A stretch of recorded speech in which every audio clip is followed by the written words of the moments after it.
What's up, everybody? This is Dojo from Glitch Happy Gaming here with another video for the channel, and today we are talking about Dying Light 2, and we're gonna do another trailer breakdown just like we did with Doom Eternal. Now, I'm gonna make sure that we are on half volume here. Now, we're gonna do this the same exact way we did Doom. We're just going to play the trailer, and I'm gonna pause it and talk about individual things that I noticed, and then we will listen to the, because this one's a little bit different. There's actually a voiceover that tells you about the game. So it really gives you more information about what this game really is and how it's actually going to play. So I really don't have to break it down too much. But I'm just going to say the things that I noticed that made the game stand out more to me. Now, let's go ahead and get into this. As you can see, I still have the same setup from the Doom Eternal video.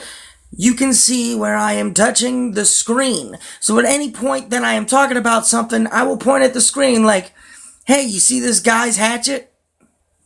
And you will see that I am talking about that. So, without further ado, I am going to press this play button. Let's get into this fucking video. Okay.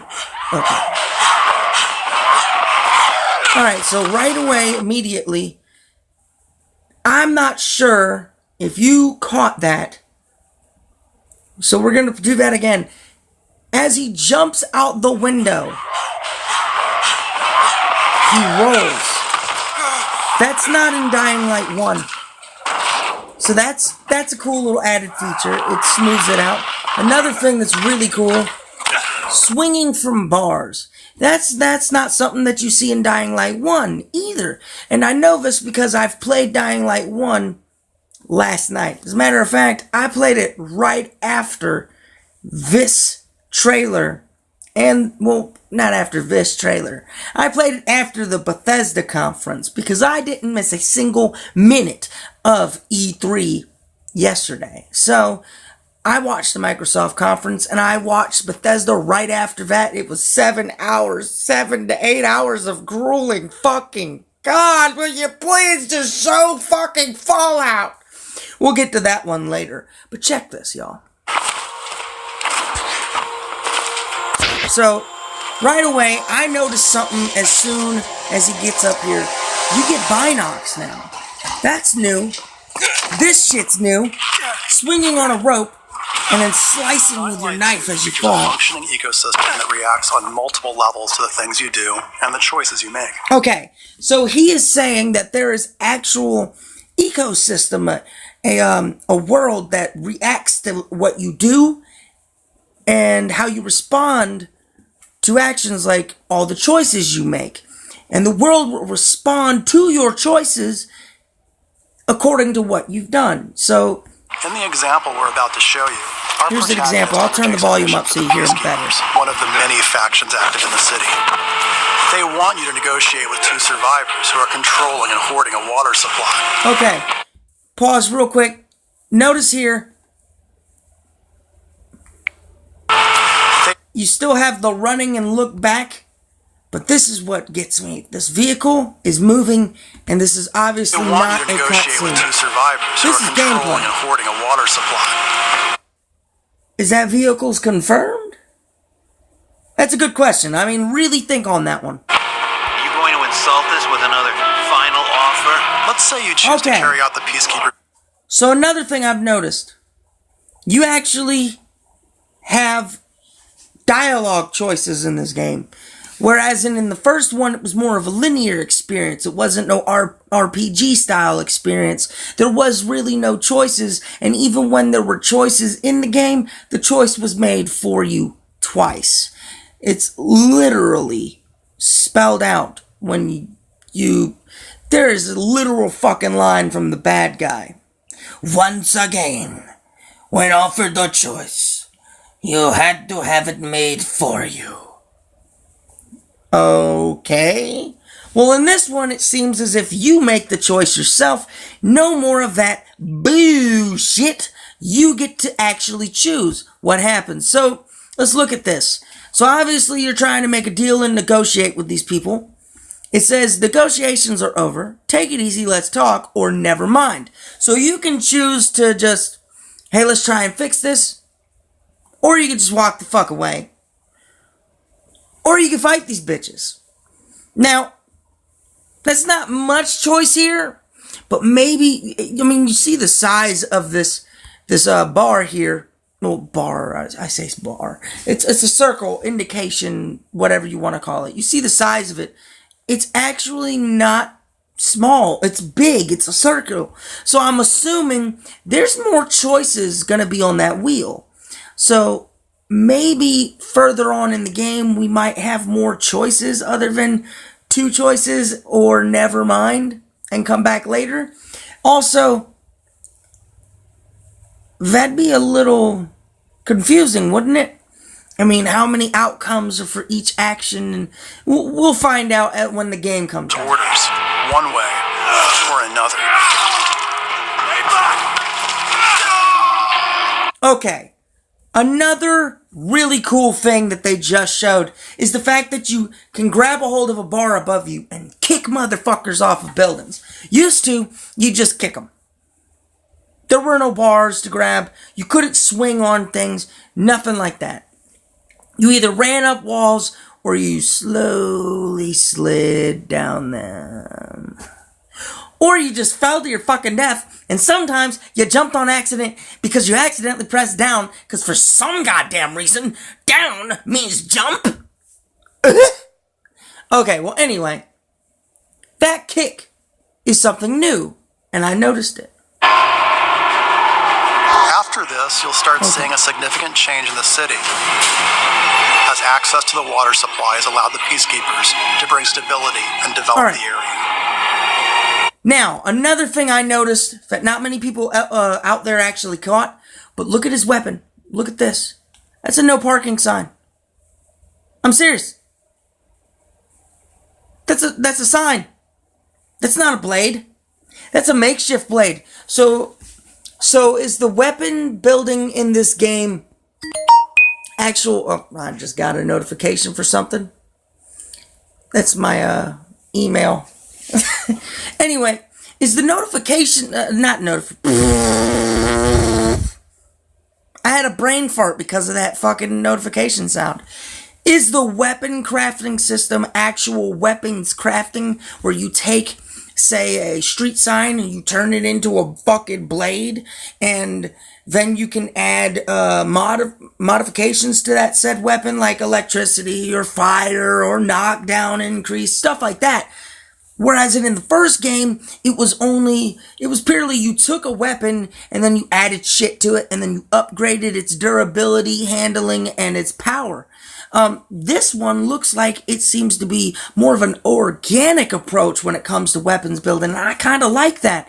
More as I think it's really cool that they took a street sign and just said, hey, fuck it. Use that as a weapon. I like that, because in a zombie apocalypse, if you start running low after a while, what the fuck else are you going to use, right? I mean, think about that. What are you going to use as a weapon? I mean, when all the machetes are gone, I guess it's time to make a machete, right? All right, so let's check out more. There's even running water for the people at street level. That's something I also noticed. He talks about running water. Water. All right. In the first Dying Light, there was no emphasis on resources or anything like that. The only things that you worried about was how much fucking money you had and your stats. That's it. You worked on building your stats and you worked on building your cash so you could buy better weapons and better upgrades and ammo for your guns.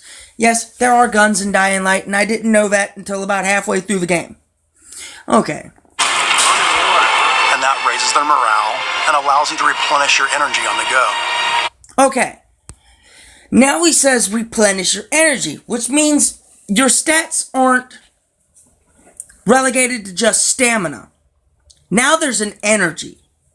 Meaning, is there a health bar that you regen through foods? Water? Is there a hydration meter? Is there a hunger meter? These are things that kind of they concern me as a gamer, because it completely changes the entire aspect of a game. It completely changes exactly what the DNA of a game is. And Dying Light had a good DNA structure. it just lacks a little bit of good, perfect, the things that make a game perfect. Dying Light's a good concept. A fun game. With some issues. But this looks like it's building on everything. So let's check this out. But there's a cost to this. The PKs have a rigid approach. Alright, so the Peacekeepers... So while the streets may be safer... So the Peacekeepers are basically tyrannical. You can see back here, they're doing a public hanging. They're straight up murdering motherfuckers for insubordination. Alright, and these people are just watching like assholes. Fuck them. Now you can choose to be on their side and allow this fuckery to occur. Or you can wreck shit and not be on their side. But make the streets more dangerous. I mean, it's just... So if you get on their bad side... So yeah, like I said, this thing is Now let's return to that moment of choice. Alright, now he's going to talk about choice once again. Team up with this group to supply water in the black market. Alright. As you will see, this creates a... What he's about to talk about is intense. This sold me on the game. Very different set of consequences for the city. With water being a precious currency, it brings you access to new resources and trade. But this in turn attracts the worst type of people to the area. And this is just a single decision, one out of hundreds you'll have to make. This is just a single decision, one out of hundreds you'll have to make. Hundreds of decisions to make. Meaning there's plenty of content in this game. There's no lack of. And that makes me happy. It allows you to carve out your own world, your own city from the apocalypse. Each player's game experience will be unique. Okay. He said each player's gaming experience will be unique. And I can understand why some people will be like, we've heard this before. We've also heard that your choice matters in this game. We've heard that before. Well, this time, I think it's genuine. First of all, hundreds of decisions. Meaning, there's a good outcome, there's a bad outcome.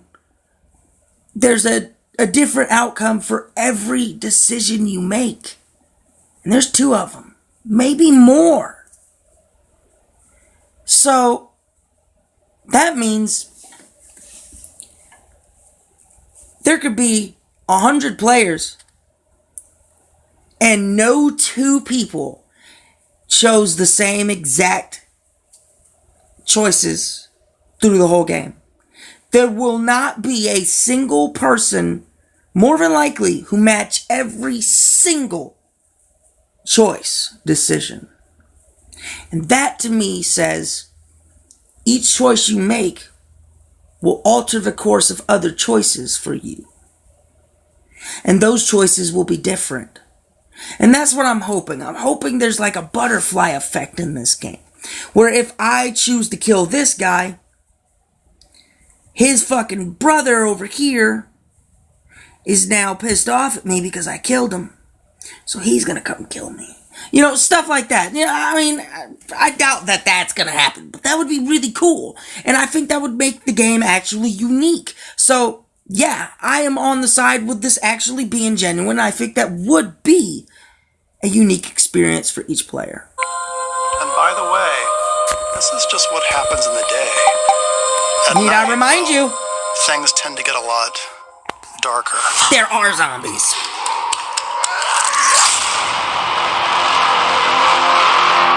Look at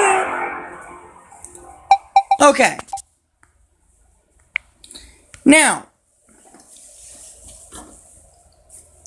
I look at this and I immediately go, this looks great.